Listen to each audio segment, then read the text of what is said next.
What if I told you an army brought down a fortress with nothing but a shout?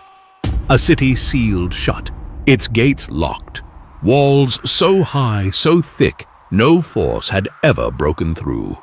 Unshaken for generations, armies feared it. No one dared challenge it. But then came a nation with no weapons, no ladders, no catapults, just trumpets and silence. For 6 days they marched and said nothing. But then on the 7th day, what happened next would shake the world and echo for generations. This isn't just the story of a wall collapsing. This is the story of a promise fulfilled, a people led by faith, and a God who conquers without lifting a sword. This is the story of the fall of Jericho.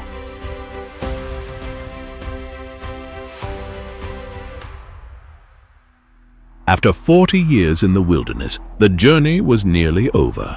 Israel had crossed the Jordan on dry ground. The river that once stood between them and the Promised Land had parted by the hand of God. Their feet touched Canaan's soil for the first time. Joshua now led the people, a new leader for a new chapter. Behind him stood a nation shaped by manna, miracles, and mercy.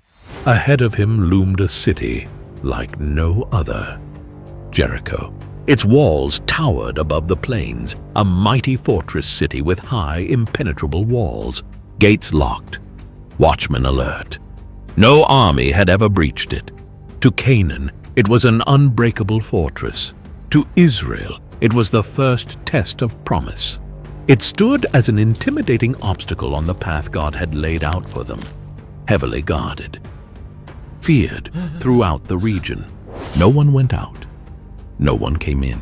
Jericho closed itself off, not because of Israel's weapons, but because of the God they served. But this battle would not be won with swords. It wouldn't be won with strength, because the war for Jericho belonged to the Lord. Before the people ever stepped foot into Canaan, Joshua had quietly sent 2 men ahead from their camp at Shittim to scout out the land, especially Jericho. The men crept through the darkened valleys and approached the great city quietly. As they entered Jericho, their path brought them to a modest house nestled into the city wall itself. The owner was Rahab, a woman known in Jericho, though not for noble reasons. She was a prostitute, living on the margins of society. But why Rahab? Why would God choose a prostitute, a woman so overlooked by society, to play a part in his plan as his instrument? Rahab was no ordinary woman. Though her profession placed her outside respectability, she had heard the stories. Stories of a God who split the Red Sea, who provided manna from heaven, and who conquered mighty kings like Sihon and Og on the east of the Jordan. Her heart was stirred with awe and reverence. She believed that this God was unlike any other. That night, when the king of Jericho got word that Israelite spies had entered the city, he sent men to Rahab's home, demanding she hand them over. Rahab faced a choice. She could betray the strangers and save herself, or protect them and risk everything. With a courageous heart, she hid the spies on her roof under stalks of flax, and claiming that the men had already fled, she sent the king's soldiers on a wild chase outside the city. When the danger had passed, she climbed to the roof under the moonlight and spoke to the men. I know that the Lord has given you this land. We are all afraid of you. Everyone in this country is living in terror, for we have heard how the Lord made a dry path for you through the Red Sea. We know what you did to Sihon and Og. The Lord your God is the supreme God of the heavens above and the earth below. She then made a bold request.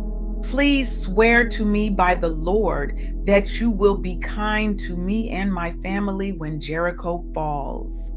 The spies, moved by her faith, agreed. They gave her a simple sign, a scarlet cord to tie on her window. They said to her, Hang this cord on the window facing the outside wall and gather your family inside your home. When the Lord delivers Jericho, no harm will come to you."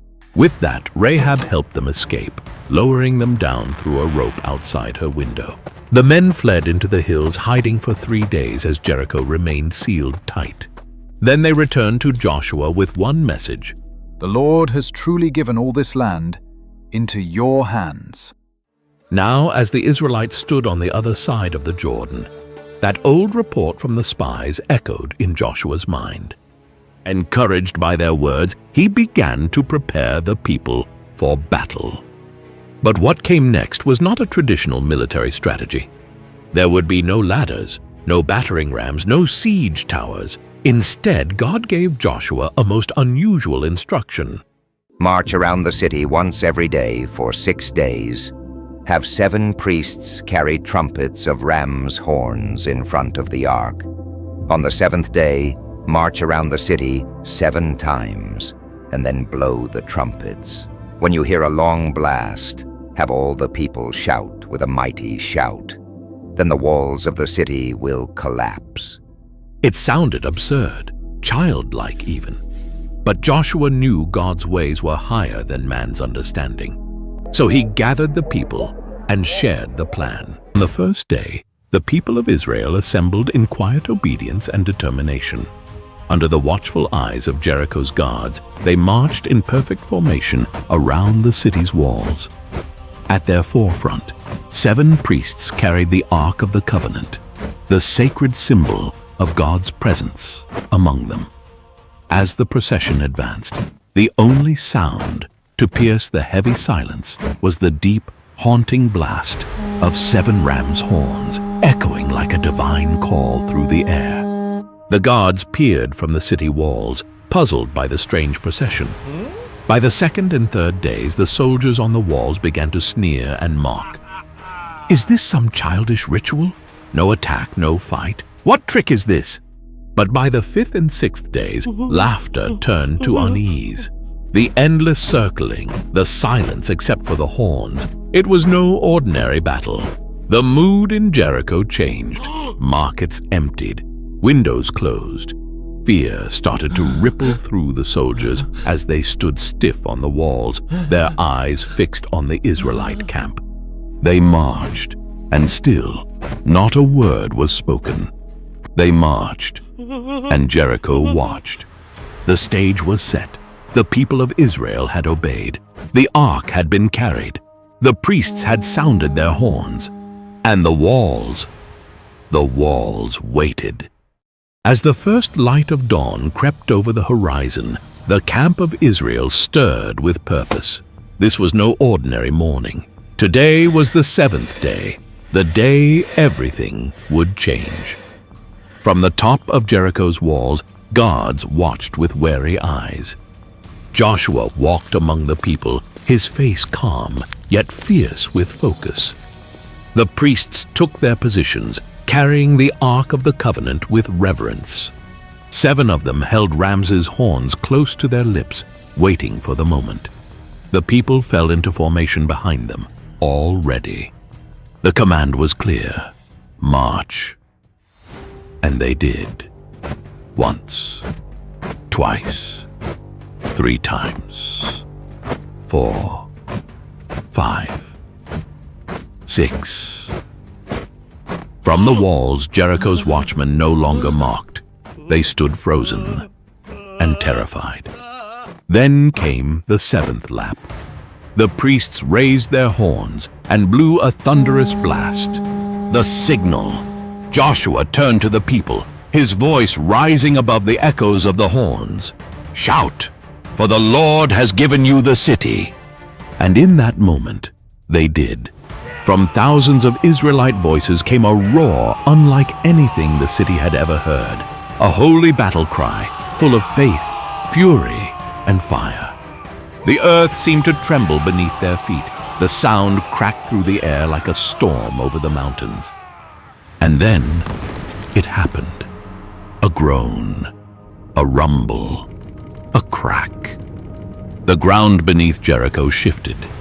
The mighty walls, those thick towering walls built to keep enemies out buckled inward, as though pressed by the weight of the heavens. Stones burst like splinters, foundations collapsed, watchtowers crumbled into heaps of dust. Screams echoed from within the city. In seconds, Jericho's unbreakable defense became nothing more than rubble. Israel's warriors rushed in. The city, now exposed, fell quickly. But one house, one section of the wall, remained intact. The home of Rahab. Surrounded by her family, her parents, her siblings, even distant relatives, she held her breath. She had obeyed. She had believed. And now she could only trust. Then, two figures rushed in. It was them. The same spies she had once hidden under flax on her rooftop. Now they had come to keep their word. "Rahab," they called, "come quickly, come!" Just as they had sworn, the spies led Rahab and her family out of the city before the destruction was complete. Rahab and her family were brought outside the camp of Israel for purification. But her story didn't end there. She wasn't just spared, she was welcomed, adopted, brought into the people of God. Her past no longer defined her. Her faith did. The rest of the city was burned, and everything in it, except for the silver, gold, bronze, and iron, was set apart for the Lord's treasury, because this victory belonged to God alone. As the smoke rose over the ruins, Joshua turned to the people and pronounced a curse upon the ruins of Jericho. "Cursed is the man who tries to rebuild this city. At the cost of his firstborn, he will lay its foundation. At the cost of his youngest, he will set up its gates." The victory at Jericho was more than just a military win. It was a spiritual triumph. It signaled to all of Canaan that the God of Israel was with his people. Word spread like wildfire. Kingdoms trembled. Kings began to form coalitions, fearing the approach of Joshua and his God-led army. But for Israel, the fall of Jericho was a test of obedience. Had they tried to take the city by their own methods, they would have failed. But because they obeyed, even when it made no sense, they saw God move in power. For Rahab, it was a new beginning. She was no longer Rahab the prostitute, but Rahab the faithful, grafted into the nation of Israel. She would go on to marry a man named Salmon from the tribe of Judah, and together they would have a son named Boaz, the same Boaz who would one day marry Ruth. From them came Obed, the father of Jesse, who was the father of King David. And generations later, Jesus, the Messiah. Yes, think about it. Rahab, a pagan prostitute from a condemned city, became a direct ancestor of the King of Kings. Why? Because she believed, because she acted on that belief, because she hid the spies, hung the scarlet cord, and entrusted her life to the God of Israel. The story of Jericho is more than just a chapter from ancient history. It's a mirror reflecting the power of God, his unchanging faithfulness, and his quiet call to trust him even when we don't fully understand. God's instructions to Joshua and the Israelites seemed strange. Marching silently around a city instead of charging it with swords, shouting only when told. It didn't make sense by human logic, but their obedience, even when it seemed foolish, unlocked God's miraculous power.